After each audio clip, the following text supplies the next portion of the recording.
Assalamualaikum warahmatullahi wabarakatuh. Salam, salam sejahtera buat kita semua. Teman-teman, rekan, sahabat sekalian, pemerhati aturan ketenagakerjaan, para rekan HRD, rekan pekerja dan buruh.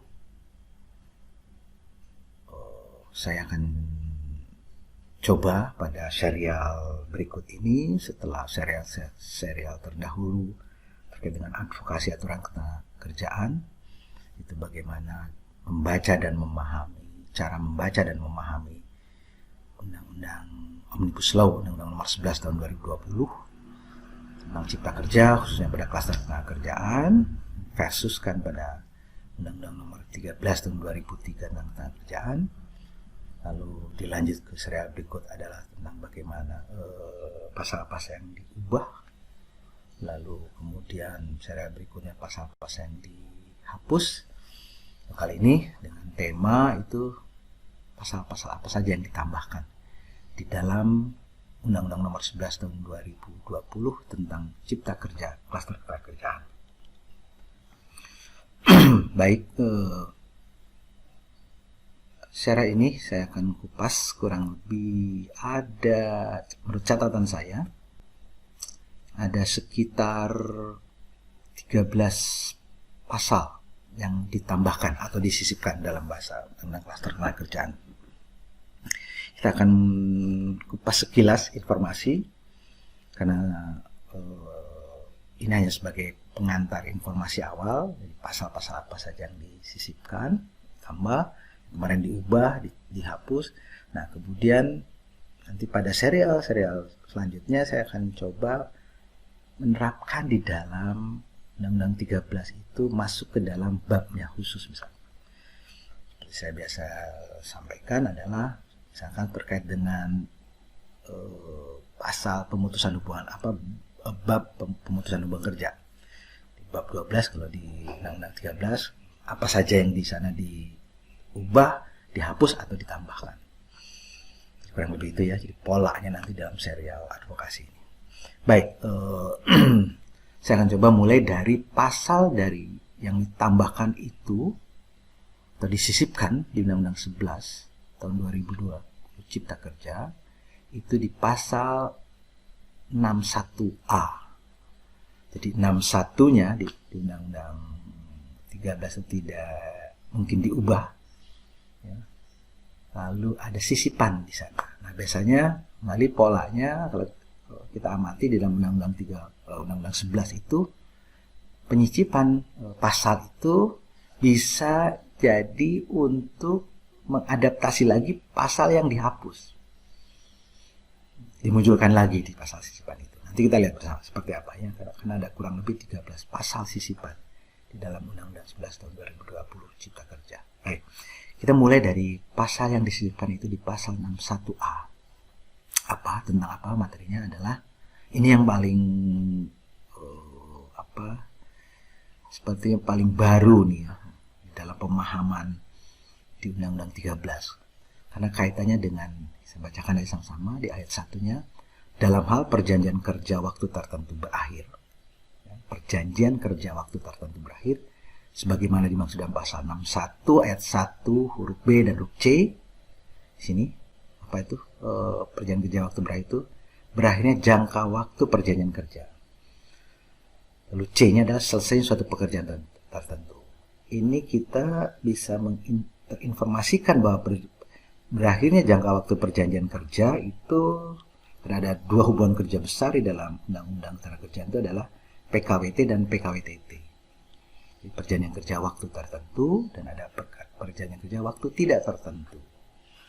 Itu kalau biasa kita pahami adalah karyawan kontrak maupun karyawan tetap. Nah, apakah ini perjanjian kerja waktu tertentu berakhir ini itu di perjanjian kontrak atau PKWT? Poinnya adalah, lihat dari sini itu merujuknya nanti ada pemahaman yang lain ada terkait dengan PKWT. Apa yang kewajiban pengusaha itu memberikan uang kompensasi kepada pekerja atau buruh. Ini kalau panjang lebar kita bercerita, berargumentasi, PKWT itu dibatasi untuk pekerjaan-pekerjaan yang bersifat tetap.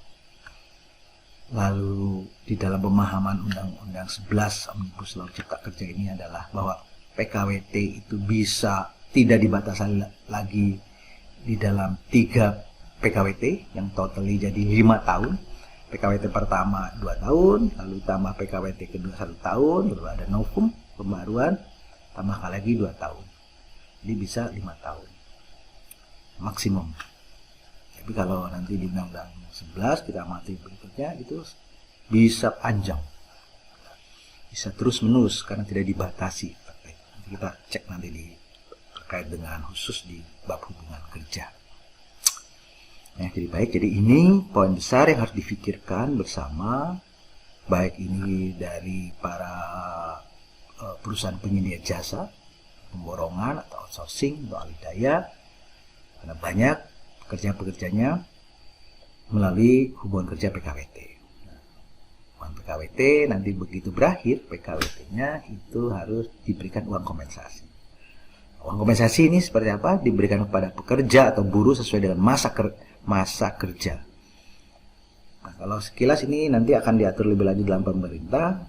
Tapi pemahaman saya terkait dengan Undang-Undang Nomor 11 ini Cipta Kerja, ada formulasi terkait dengan uang pesangon, uang penghargaan masa kerja, lalu uang penggantian hak. Itu ada formulasi kan. Masa kerja kurang dari 1 tahun, tapi kurang dari 2 tahun itu 1 bulan gaji. 2 tahun, 3 tahun, 3 bulan gaji dan seterusnya. Itu sebagai sebuah formula.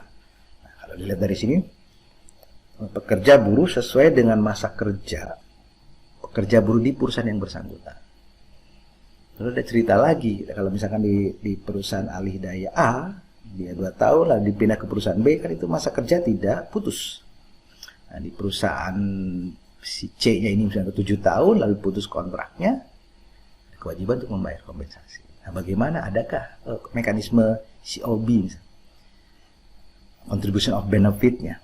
Jadi si tanggung ini berapa tahun, dibagi itu, kita nggak tahu, karena ini nanti akan lebih lanjut mengenai kompensasi diatur dalam peraturan pemerintah. Kembali lagi Pak Jokowi sudah men-challenge bahwa harus 3 bulan ada peraturan pelaksanaan ini dari tanggal 2 November yang ditandatangan Undang-Undang 11 ini. 3 bulan harus sudah banyak dibuat terkait dengan aturan pelaksanaannya melalui peraturan pemerintah. Lebih yang di serial yang lain ada 22 peraturan pemerintah, 21 peraturan pemerintah dan 1 undang-undang yang mengatur lebih lanjut. Kalau undang-undang itu terkait dengan uang kompensasi itu untuk penggunaan TKA. Nah, jadi ini poin besar ini yang harus diperhatikan betul para pengusaha, para perusahaan, dan berapa banyak ada PKWT selama ini, perusahaan outsourcing juga seperti apa, seperti ini, ya. Di pasal 61 ini jangka waktu pekerjaan tertentu berakhir atau selesainya suatu pekerjaan tertentu. Jadi dengan sebuah model pemborongan. Sorry. Ini. Oke, next. Di sekilas kita akan bahas lagi di bagaimana hal-hal ini lebih detail. Lalu ada pasal yang lain pasal yang tambahkan dan disisipkan di Undang-Undang 11 ini, pasal 88A. Jadi ada pasal 88, itu ada perubahan di pasal 88, lalu pasal ditambahkan di 88A. Poin besarnya adalah di 88A itu ada terkait dengan upah timbul pada saat terjadi hubungan kerja. Lalu setiap buruh atau pekerja berhak memperoleh upah yang sama untuk pekerjaan yang sama nilainya. Jadi kesetaraan, boleh bekerja di sini seperti itu, di tempat lain seperti ini, ya ini grouping terkait dengan jenis pekerjaan, lalu grouping perusahaan, mungkin perusahaan di otomotif seperti apa, perusahaan di jasa seperti apa dan sebagainya. Dan aturan seperti upah sektoral gitulah. Lalu yang lain, pengusaha wajib membayar upah kepada pekerja buruh sesuai dengan kesepakatan. Sebenarnya ini secara praktis sudah begitu kan, ada offering, ada perjanjian ada penawaran terkait dengan gaji, permintaan dan penawaran di sana, lalu sepakat di sana. Tapi kata kuncinya adalah tidak boleh lebih rendah dari ketentuan pengupahan. Ketentuan pengupahan selama ini kita tahu adalah di basisnya adalah di UMP, upah minimum provinsi. Nah, tapi ada, bayang juga bahwa UMP itu kita maknai sebenarnya the first join sebagai dasar acuan pada orang yang baru masuk kerja. Kadang-kadang ada cerita upah sundulan. Jadi orang masuk kerja di tahun 2019 misalkan, itu dengan UMP Jakarta misalnya 3, sekian, lalu sampai 2020 the first join sudah 4 juta sekian. Nah, yang lama seperti apa akan dinaikkan? Kayak ada istilah upah sundulan. Oke, yang lain adalah ini ayat 5 ya. Tidak boleh karena ayat tidak boleh lebih rendah dari ketentuan pengupahan. Apabila lebih rendah, kesepakatan tersebut batal demi hukum. Jadi hati-hati di situ, bisa jadi banyak perkara nanti kalau di awal dan segala macam, lalu formulasi di struktur pengupahan pun bisa banyak macam di situ. Ada gaji pokok, ada tunjangan tetap, ada tunjangan tidak tegak, itu kurang lebih ada 3 komponen di struktur upah itu. Harus ada 75% itu masih berlaku gaji pokok, terus 75% dari gaji pokok plus tunjangan tetap. Nah, lalu kemudian ada hal yang denda nih, kaitannya dengan denda. Jadi apabila pengusaha lalai lalu mengakibatkan khususnya ini keterlambatan pembayaran upah, akan dikenai denda sesuai dengan persentase tertentu dari upah pekerja buruh. Bagaimana nanti pengusaha harus mempersiapkan nanti di dalam pencadangannya, kalau kita pakai PSAK itu pencadangan akrualnya, karena bisa jadi terjadi keterlambatan membayar upah, ada sekian ratus bahkan ribu pekerja, kenailah persentase total itu denda. Nah, denda ini diberikan ke siapa dan segala macam, itu nanti teknisnya seperti apa. Nah, karena ini ada equal dalam hukum, begitu juga pekerja buruh yang melakukan pelanggaran karena kesengajaan atau kelalaian dapat dikenakan denda. Tapi ini khususnya kalau lihat di sini, dendanya denda terkait dengan apa? Kalau tadi ujub pengusaha adalah kelalaian mengakibatkan keterlambatan pembayaran upah, jadi ini bisa kita tafsirkan, ini juga pekerja atau buruhnya mengakibatkan keterlambatan pembayaran upah. Seperti apa tuh teknisnya? Karena disebut pekerja buruh yang melakukan pelanggaran karena kesengajaan, pelanggaran apa? Atau kelalaian dapat dikenakan denda. Apakah merujuk ke ayat 6-nya?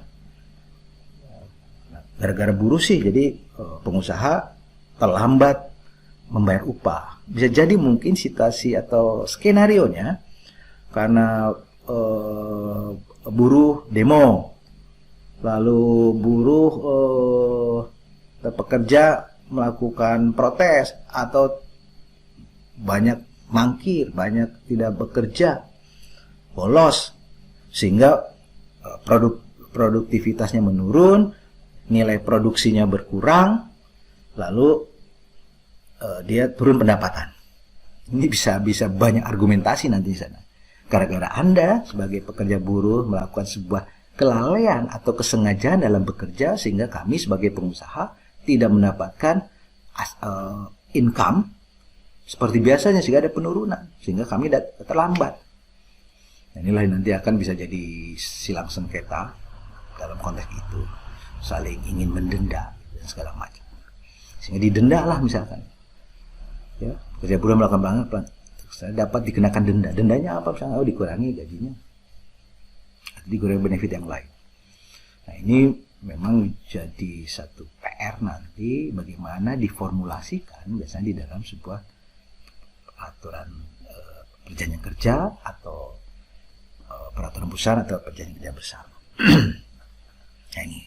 Nah, di sini nanti mungkin akan dijembatani oleh peraturan pemerintah mengatur pengenaan denda pada pengusaha dan atau pekerja buruh dalam pembayaran upah. Nah, Denda-dendanya mungkin akan dirinci seperti apa. Kita tunggu saja. Oke.